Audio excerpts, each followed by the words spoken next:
Yeah, Sunday, 9th of August. I still don't see, David Fern, the managing director, John Cotton, Bridget Jones, Jennifer Southall, any of these particular characters here who want to come up to the greatest fortress the Celts ever built and have a wander down this way to have a chat with some of my colleagues. So, again, for the dummies in the back, if you've never been here and this is your first time to Edinburgh, you're missing a lot of really beautiful stuff behind here. So there's Prince Frederick, and there are a couple of particularly lovely crucifixes on this side of the sides. The way British law works, it's through those bits of stone. So if the stones say, well, yeah, cut his head off, his head goes off. It's just that over time we decided that kind of thing was not really necessary, I think, because our society was so finely balanced that your word and your reputation was your life, literally everything you had.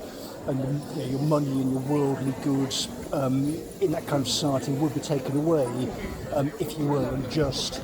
So when Christianity, of course, hit Britain, it was preserved as the Romans buggered off, and they left, of course, they left behind their philosophical teachings along with the religious teachings. So if you were educated enough to read the Bible, of course, you could read Plato, Aristotle, and of course the argument tends to be that Christianity just could be a secularised form of this refined thought.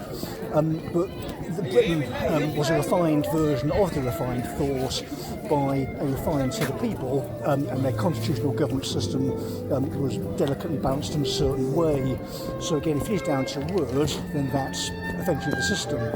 But if you're dealing with people who habitually lie, and are surrounded by people who encourage their dishonesty because of plans and networks, this sort of thing, and deliberate war strategy, then it makes the politics rather difficult, and politics rather difficult in the unreasonable sense in terms of things like actual security.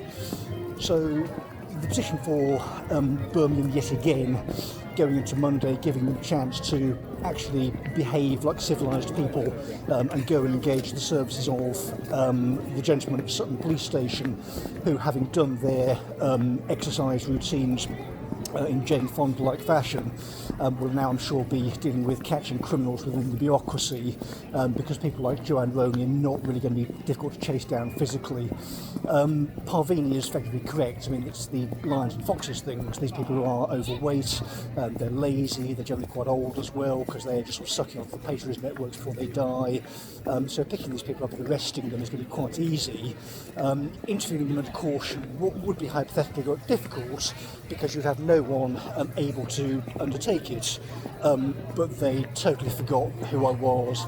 So it's going to be a bit embarrassing for Birmingham. So David Fern goes to court another day, and the duty solicitor says, well, if you look at this sort of archive trail, it does suggest that your department is so corrupt that any possession proceeding you put through on behalf of the city of Birmingham cannot be taken seriously, because the tribunal judges just waved his hand and said, I can't deal with this. So anybody continuing to put through possession orders at £404 a pop is clearly not doing the job appropriately. Again, people can make their own ethical decisions, but my colleagues should have had access to the same evidence trail that I had, so why have I followed the lead and they haven't?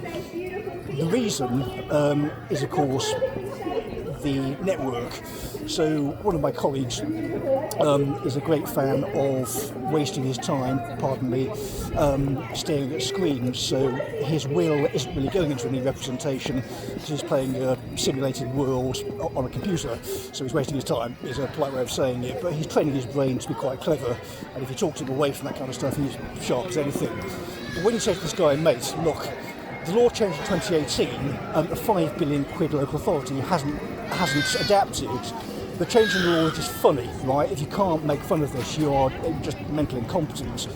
Someone like you is clever enough to do this kind of stuff. So if we just give you a list of emails, so name.name@birmingham.gov.uk, can you get this bloke his cannabis? You can write professional emails if you like, or you can write funny emails, or you can try and have these people arrested. So it's a really good strategy. Play along at home if you like. As I say, the city of Birmingham is has been converted to sort of Necromunda-like warehouse city. So there's all these sort of dreadful sort of glass buildings to replace the sort of the brutalist ones, because they were too obvious. Concrete and stone is, we rule you, shut up plebs, we don't care if it's ugly. Now it's ugly, and there's a pathos-like environment you can't penetrate with any kind of force either. But none of these work, because if you can think in Scrutonian terms, you can come up with a castle-taking strategy, can't you? So they can't take this castle. They may have sold Woodcock Street to the University of Birmingham or Aston, whatever it was, but that can be taken, as can the council house. So if the managing director doesn't want to speak to their own court officers, once again, drones are, as far as I'm aware, legal to fly in the city of Birmingham. Pretty much no-fly zone here because of the history of the place, and good, but in Birmingham I don't believe any such restrictions apply. So the English tradition is, of course, the longbowman, isn't it? You go on Sunday or Saturday and you go with your mates and you're buried with marks on your bones because of this. But when the French invade, they just die, don't they? Because you're efficient and you just want to kill them, you just want to be left alone. We're doing that in terms of political strategy in Birmingham. It's clearly working since they're hiding. Again, if you want to be fifth generation warfare Zulu, just email these women and see if they exist.